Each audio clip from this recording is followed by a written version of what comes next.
Your Acaia scale is super sensitive. Not only does it weigh on top, the sides are also sensitive to weight as well. It is important that when you're mixing and you are using the Acaia scale that nothing is touching the sides to affect the weight. You want to make sure the perimeter is free and there is no water or any liquids or any surface on top of it other than the bowl that you're using. In addition, you'll see that the Acaia scale has a power port at the back. The Acaia scales are not to be used plugged in while you're mixing. They have an internal battery which will last up to 25 hours. In the evening, you want to plug your Acaia scale into the wall, and in the morning when you open, unplug it and it is ready to use. How to troubleshoot and power cycle the Acaia scale.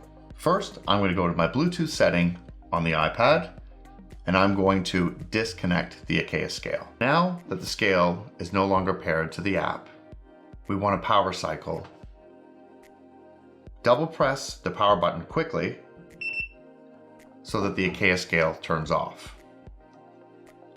When you turn the Acaia scale back on, there are several modes that it may be in. None of these modes have a bearing on the Vish app when it's connected.